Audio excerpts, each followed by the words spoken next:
యేసుక్రీస్తు శిలువపై పలికిన రెండవ మాట. ఇది నిరీక్షణకు మరియు రక్షణకు నిదర్శనం. లూకా సువార్త 23వ అధ్యాయము 43వ వచనం.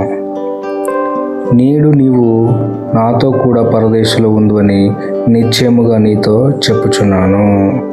ఇది రక్షణ వాక్కుగా మనము చెప్పుకోవచ్చు. ఈ మాట యేసు తన పక్కనే సిలువ వేయబడిన ఒక దొంగతో పలికారు. ఈ చిన్న వాక్యంలో 3 గొప్ప సత్యాలు దాగున్నాయి. ఏంటో మనం ఇప్పుడు పూర్తిగా తెలుసుకుందాం. పశ్చాత్తాపం, రిపెటెన్స్. ఆ దొంగ తన తప్పును ఒప్పుకొని యేసును, ప్రభు, నీవు నీ రాజ్యంలోనికి వచ్చినప్పుడు నన్ను జ్ఞాపకం చేసుకున్నాము అని ఆ దొంగ యేసు ప్రభు వారిని వేడుకున్నాడు.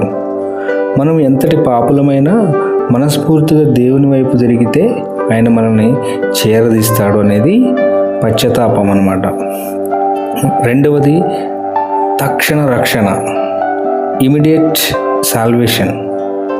యేసు రేపు లేదా కొన్ని ఏళ్ల తర్వాత అని చెప్పలేదు, నేడు అని చెప్పారు. క్రీస్తును నమ్మిన క్షణమే మనకు తక్షణ రక్షణ లభిస్తుందన్నమాట. మూడవది ఏంటిదంటే నిశ్చయత, అష్యూరెన్స్.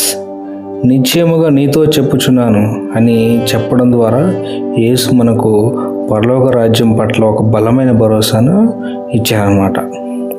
మన జీవితం చివరి దశలో ఉన్నా లేదా మనం ఎన్ని కష్టాల్లో ఉన్నా యేసు ప్రభు వైపు చూస్తే ఆయన మనకు శాంతిని, నిత్య జీవాన్ని ఇస్తాడు. ఆయన మనల్ని ఎన్నడూ విస్మరించడు అన్నమాట. ఈ 2 మాట ఆధారంగా మనము ప్రార్థన చేసుకుందాం. ప్రియమైన సహోదరి సహోదరులారా, ఈ ప్రార్థనలు అందరూ ఏకీభవించవలసిందిగా కోరుతున్నాము. ప్రియ పరలోకపు తండ్రి, మా పాపముల కోసమే సిలువ వేయబడిన నీ కుమారుడైన యేసుక్రీస్తు నామమున నీకు వందనములు.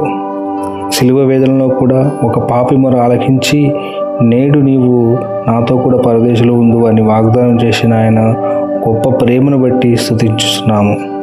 ప్రభు, ఆ దొంగ వల్లే మేము కూడా మా తప్పులను ఒప్పుకొనిచున్నాము. మా అపరాధములను క్షమించుము. మా జీవితాంతం నీపైన విశ్వాసం ఉంచి కృపను మాకు దయచేయి. మాకు రక్షణ మరియు పరలోక రాజ్యపు నిశ్చయతను అనుగ్రహించుము. మేము కూడా నీతో కూడా నిత్య జీవంలో ఉండే భాగ్యాన్ని ప్రసాదించమని మా రక్షకుడైన యేసుక్రీస్తు అతి పరిశుద్ధ నామమున వేడుకొనుచున్నాము తండ్రి. ఆమేన్, ఆమేన్.